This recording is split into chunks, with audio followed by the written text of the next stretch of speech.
like for you coming back to Portugal and Lisbon? It's a real breath of fresh air today. I was just in really cold Europe. Feels really nice to be here. Have you been spending a lot of time in Europe, like in recent years? I have family in Europe, so I'm in Berlin fairly often and Stockholm fairly often, but I've not been touring for like a year and a half or something, so it's been kind of a long time since I came here to play.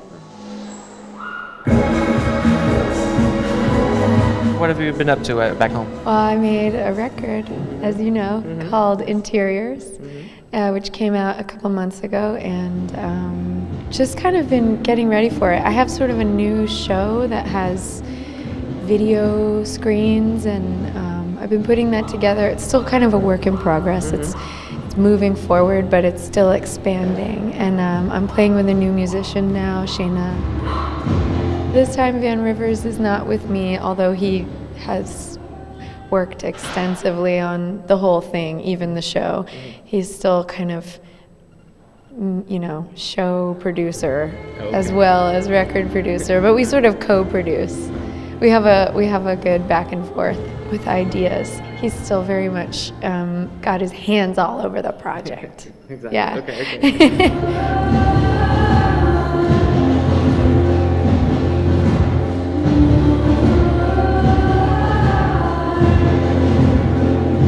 This record sounds to me like, it's curious that it's called Interiors, because it sounds like you came up with most of it like just sitting at home. Is this true?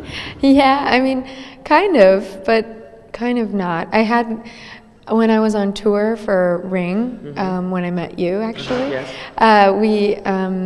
we were constantly, I was constantly with other people. I was always in a group or always with, you know, a tour manager or a record label or, you know, just people around me constantly. And I didn't have privacy to work on stuff with singing, so I just made lots of instrumental music. So it was kind of like all over the place making music, but then when I came home and finished tour and said like, okay, now it's time to really work, I had to go into those things. So it had this sort of new layer of being at home now, taking the stuff that I made when I was in all parts of the world and sort of taking it all into an internal place where that became the sort of interior motif. Is there a battle in the record between the exteriors and the interiors? Yeah, I mean, I think there's a battle in life between interiors and exteriors, just in general. I mean, the wind will blow open your window if it feels like it.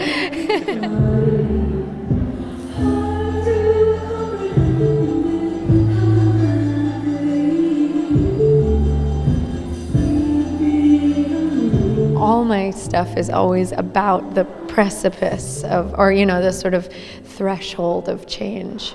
And I really like examining that boundary between, you know, something that's internal and something that's external, and it kind of works across the board, not just in speaking about myself as an artist, but just it's an observational type of attitude with life and with music.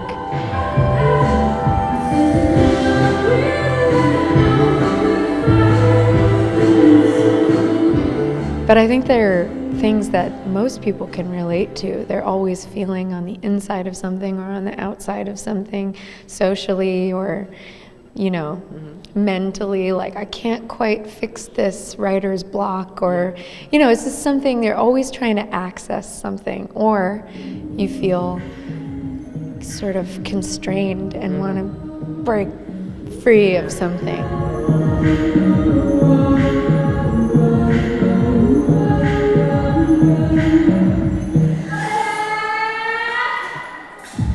not to be too Werner Herzoggy or something, but like please go ahead. there is a battle between what is man-made and what is and nature, because you mentioned the wind and the windows breaking open. So you're searching for some stability which is man-made, but then nature kind of comes over and ruins it. And ruins it anyway. Yeah, I mean, I think one thing that I really love about the direction the music has gone is that I decided to be more artificial.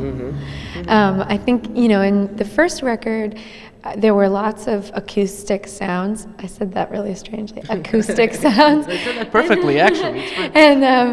And when people heard Ring, they said like, oh, it sounds very tribal. And people would say like, it sounds very organic.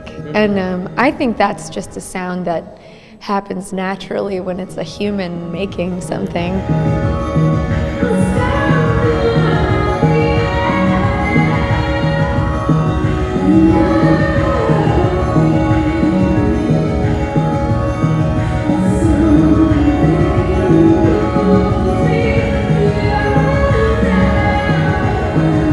I made a conscious decision to go in a more artificial electronic direction.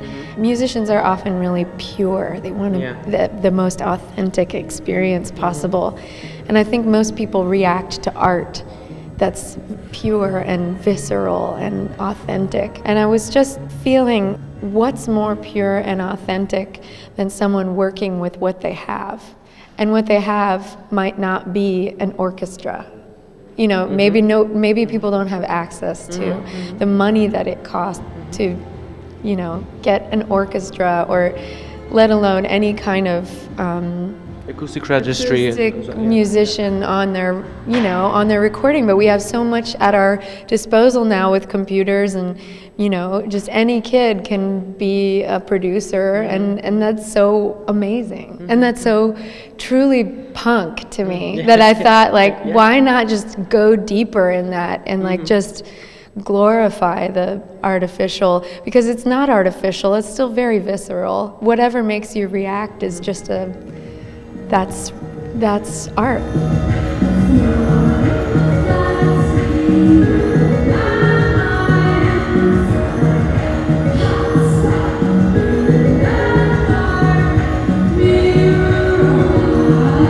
Does design bring you any sort of comfort?